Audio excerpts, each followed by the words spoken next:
Hi, baby boomer fans.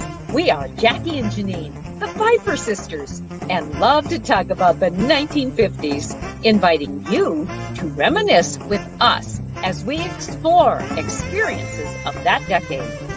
We chronicled the distinct memories of our childhood in our book, While the Windmill Watched, a slice of rural America in the 1950s, which takes you on a notably historic journey through that often forgotten decade. We also want to hear about your experiences during the 1950s. We will feature guests whose special stories of that decade will bring to mind magical moments of reflection, some with tears, some with smiles, but above all, a good dose of laughter. We would like you to chat with us as we bring to mind the sights and sounds so familiar to that time in history.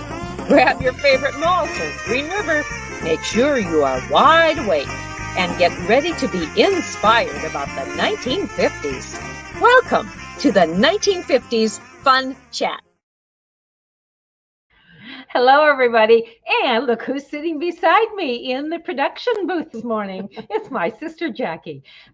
We live many, many miles apart from each other. And so it's a treat to have her here with me visiting. And we can record some of these fun chats together side by side. It's fun. It is. And in a way, she's my guest, but in a way, she's the co-host also of our 1950s Fun Chat. And folks, this is our, let me see, number 48 in our line of fun chats. And Jackie, someone had asked us, are we going to stop at 50 when we think of 50 fun chats for the 1950s? Are we? No way. No, that's right. We're just getting started. That's right. And really, folks, we have a lineup of guests waiting in the wings, so to speak, to come on screen and tell the history of their life in the 1950s, or talk about how someone who lived in the 1950s influenced their lives. And why did we actually start this 1950s Fun Chat, Jackie? We started it because of our Facebook page received comments, and these comments led to these guests, the commenters, saying, well, this is the way I remember it. And so they started telling us their story. And so my sister, who not only thinks outside the box, but beyond the box, said, well, we need to start a fun chat. And so here we are. Yes, and it's been really fun. You know what I like best about it? Because it broadens my perspective on the 1950s.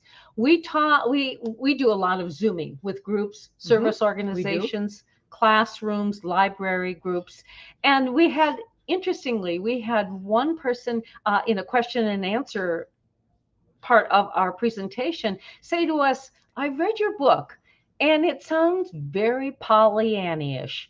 Was there not anything that was difficult for you in the 50s, or that was dramatic for you in the 50s?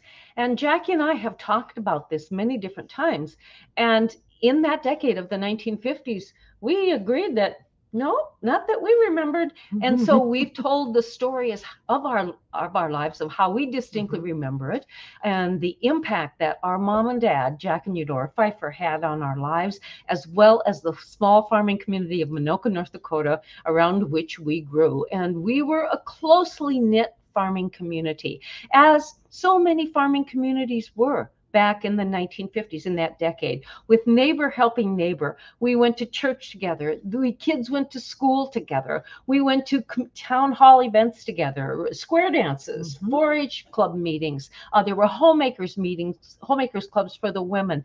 And the men, of course, had to gather at the elevator. That was kind of their coffee shop. There was no Starbucks or anything like that, independent coffee houses back then. It was the local elevator or the post office, or maybe for some folks, it was the local bar. I don't know. Minokan didn't have a bar. No. So we can't identify with that. But that's how it was back in the 50s. And I think if you have our book, and if you've noted that one of the pre-publishing reviews that we were so elated to receive was from the North Dakota Commissioner of Agriculture, Doug Goring.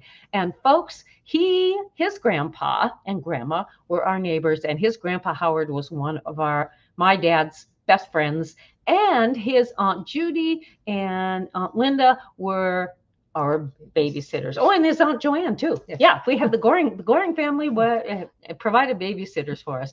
So we were very closely attached to the Goring family. And as Doug noted in that review, he said it was a different way of life back then when small farming communities were cohesive, and it was a time that is not like the time now. So here we go. That's what we particularly note in our book, While the Windmill Watched: A Slice of Rural America in the 1950s. Hey, Jackie, tell the folks what the award that our book has received. Well, a year after it was printed, we received the Independent Press Award for a distinguished favorite in the area of um, Regional.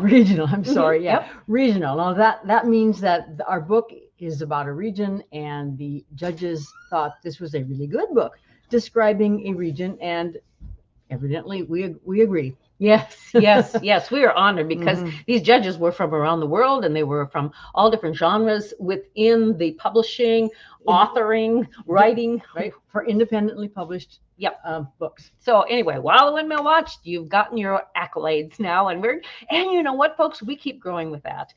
It's amazing what can come out of sincerely telling a story in a book.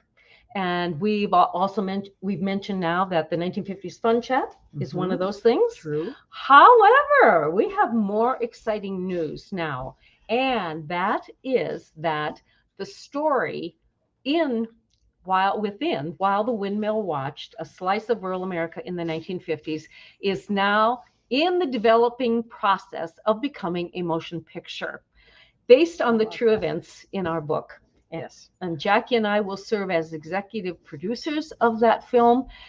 It'll be quite an undertaking. And Jackie, can you refer to the producer who is doing this and his background and why he even wants to do it? Well, this wonderful director producer is Mr. Dan Balinsky. He is associated with with Mary College University, pardon me, of Mary in Bismarck. He is with the Fine Arts Department, and he has made short movies before. And he is honoring the people and the land and the history of North Dakota. So he really has a heart for those stories. He has produced 4 already. They are, let's go refer to that. A Heart Like Water, Sanctified, End of the Rope, and the one that's coming out this fall is Hazel, which it describes the heroism of Hazel Miner, a young woman, a young sibling, the older sibling, who put her body over her siblings so that they would not freeze. Unfortunately, In a blizzard. Yes, a North Dakota blizzard. Unfortunately, she succumbed to that. So again, he is taking a story from North Dakota and putting it into a movie and honoring this young gal, Hazel Miner. And really, it honors the entire state and the tenacity and the love of people, love of mankind that he portrays in the movies, in the films. He brings such heartfelt emotion to films, and we know that he will do the same with the film While the Windmill Watched. We're so excited to see what he has in store with that film. But folks, before he can even begin to create that film, there's some homework that has to be done. And Jackie and I have agreed to be a part of that homework, and that is in the development funding for the film. So we'd like to tell you a little bit about that today in hopes that your heart might be touched by it and do something about it, right? Put your money where your heart is. Yes, that's a good way to put it. Yeah. Yes. Of course, it takes thousands and thousands and thousands of dollars to produce a high quality motion picture. Not only is there a need for a high quality cast, named cast, because that's what draws people to the movie theater, but it takes a great script, and it takes great artwork in the promotional end. It takes wonderful music, touching music for different situations within the film to draw the viewer closer to the story itself. It takes great producing, it takes great writing, and yet we are only in on the development funding part of the story. Dan will take it from there once we reach the development funding stage and produce this film, which he hopes to have out in 2023. So Jackie, you and I have our work cut out for us. We'll be scurrying along trying to get this development funding going. However, we want you to know that neither Janine or I will be receiving any funds from this movie. That's right. We are going to introduce the movie to people who might want to donate to get this off the ground, but we are not going to be gaining anything from that, because what we want to do just is to honor our parents, honor the life of the rural community of Menoken and the hardworking people who still live there. Yes, yes. And you know, it's almost like what we've started with the book. It's like a patchwork quilt. We've started with a book. That's one piece where you can read it. You can see the words. You can see the pictures. You can look at the recipes and maybe even use some of those recipes in the book. But then we've taken it further. The next piece of patchwork in this quilt is the fun chats, where we're helping tell other people's stories of the 1950s. And now the opportunity is extended even further to bring on that third patch with the film While the Windmill Watched. Who knows what the fourth patch will be? We didn't even think it would have all these other patches. We thought, okay, a book. We've told our story. Ta-da. Yes, yes. But doors open, and so we are excited about that. But as we talk about the funding for the development part of the film, we want to share with you, because it might be on your heart to donate to this and be a part of the film, the action, the whole action part of it. And in order to do that, these are the two ways that funding is accomplished. First is called the development loan, in which that amount of donation is $5,000 up to $25,000. So if it's on your heart to give the gift of $25,000, that's good and well, and we certainly accept it. And Dan can get busy and start working on writing and producing the film. But that is a loan situation, and we certainly want you to contact Dan to find out all the particulars about it and the great investment that it is, and that it can be for you in that part of the film.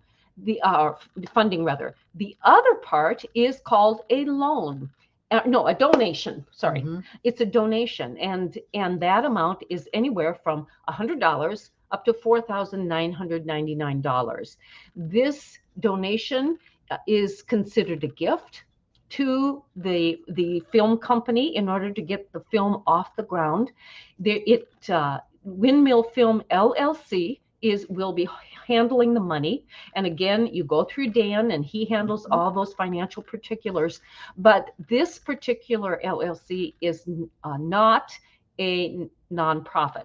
So when you give to this film, it is a gift of your heart in which you express your love for the time of the 1950s, for small farming communities, for rural people in North Dakota, for the tenacity and the strength of character that is shown and was shown in that 1950s decade, where really there isn't a whole lot of information put out there as far as the history and what all happened to better the lives of people like you and me and our family who lived on the prairie on that time.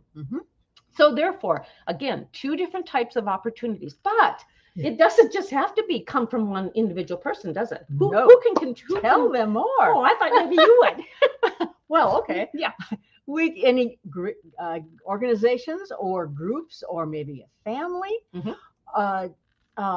individuals, of course, individuals, and this may be offered anonymously, or all these people, donors will be listed in the credits, and. Kind of fun thing to see your name in the credits of a motion picture. Right. Well, and you can do say, okay, you donated in honor of someone, in memory. You are friends of the Pfeiffers. You are friends of agriculture in North Dakota. You are supporters of 4-H, homemakers, whatever. Anything else you want to throw in there? Supporters of Jackie and Janine. I don't know. Maybe that's something too, because maybe there are people out there who didn't know our family. I live in Iowa. You live in Washington. Correct. And so there might be people who, because they know us, they believe in our integrity and our character, and they want to support us in this endeavor in producing this film. And again, I go back to seeing my name in the credits. How fun would that be? But and this can also be given in an honorarium. Perhaps there's someone from that era of the 1950s who was a family member or friend who is no longer living, and you would like to give an honorarium in their honor. We would be so touched if any way that you choose to give to the film to get the development funding off the ground. This is over the big picture. It is honoring the tapestry of rural North Dakota, of those people who, and the situations that they were woven into the landscape. And now here we are, so many years later. Well, we hopefully have inspired people or whet their appetite to donate or to learn more about it. And that's really the purpose of what we're introducing to you today on the 1950s Fun Chat. But how do they go about following up with that? Who do they contact? What happens here? I'd say, I want to write out a check. Where do I send it? How do I learn more about it? You send it to Mr. Dan Balinski, and shall we give the information here? We can. Okay. His email is daniel@canticle-productions.com, or his phone number is 414-520-5437. I'll repeat that, 414-520-5437, or daniel@canticle-productions.com. And if you go to our website, whilethewindmillwatch.com, this information is there as well. Yes.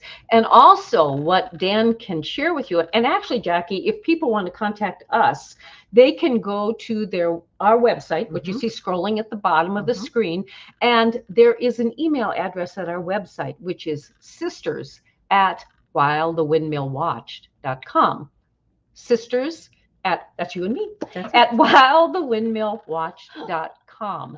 And we are more than happy to address your questions and to introduce you via email to Dan. And then he takes it from there and can do a much better job of explaining all of the particulars that will be involved with your donation, whether it be as a gift. Remember, the gift is a minimum of $100 up to $4,999. Or if you prefer to be a loan developer with a great return on your investment, and that amount is $5,000 up to $25,000 or even beyond that amount. But right now, Jackie and I are concerned about raising that first $25,000. And I might want to mention too, we said groups can donate. Well, what kind of groups? How do they go about doing that? And that could be the fact that, okay, so for instance, you are from a small community or a small farming community, and you want to have a group of people within that community, farmers, urbanites, it doesn't matter. This group of people who may want to donate to the film, and you get your funding together and you say, this is what we'd like to donate, and we'd like to donate in honor of our such and such community. Or maybe there's a 4-H club, because 4-H was so instrumental in our lives and really developing our characters, helping develop our characters and our leadership abilities. Yes, that we went on to.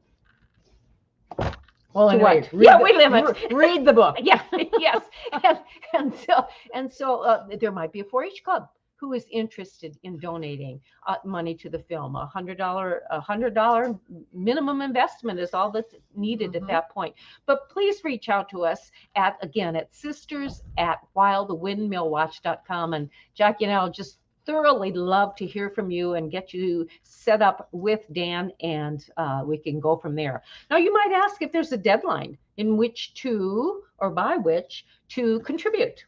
Is there? Well, we've been thinking about November 1st, actually. Yes.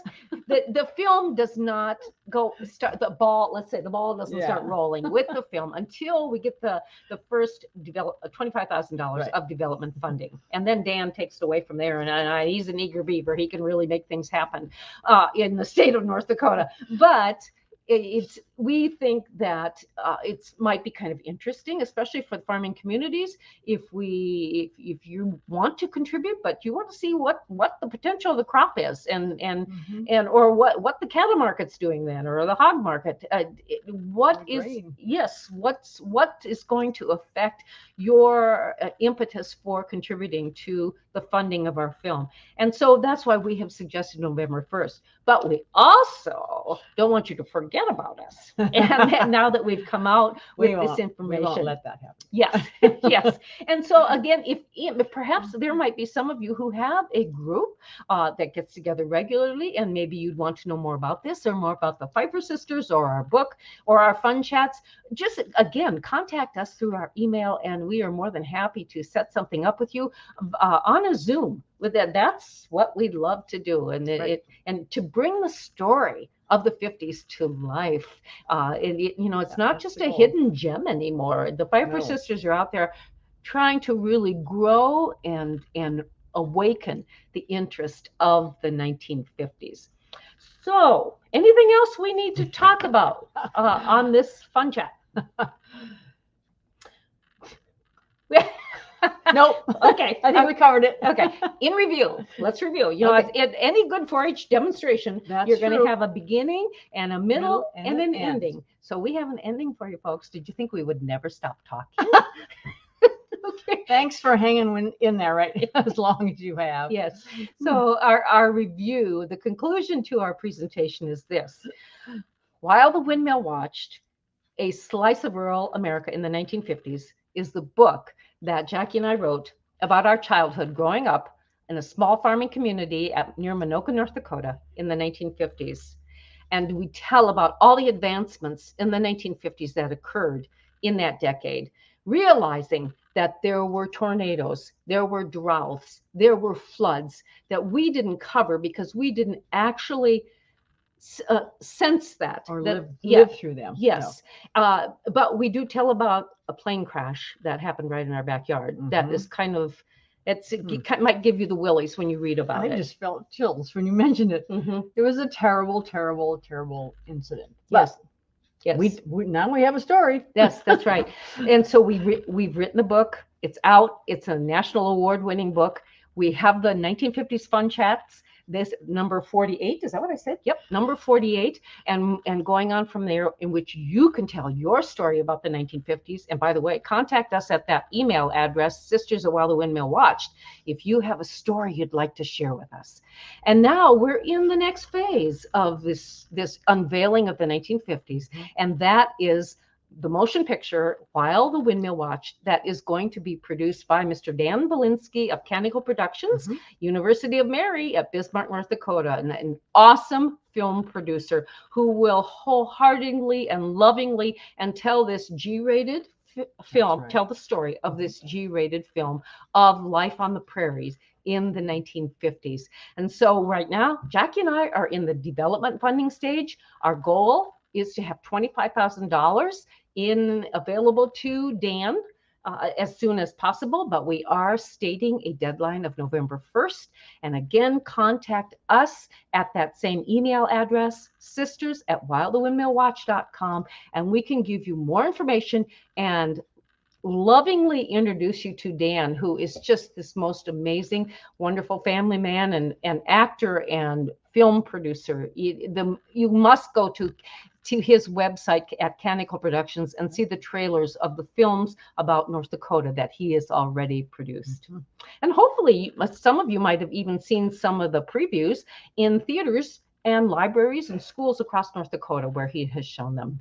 So, sister, is that it right now? That's it. All right. And we do thank you for joining us today. We're so happy that you stuck with us and learned about this exciting project that Jackie and I are producing, as executive producers. Right. We will be executive producers. You know what? I'm really curious to see who Janine Pfeiffer is going to be in that film. How about you? Well, I have my Why not Michelle Pfeiffer portraying me? Of course, we've often wondered if she's related to us. Yeah, no, but no, it would be a child actress. Yes. That, you know, Yes. 1950s. I mean, I so want to meet this young girl and bond with her.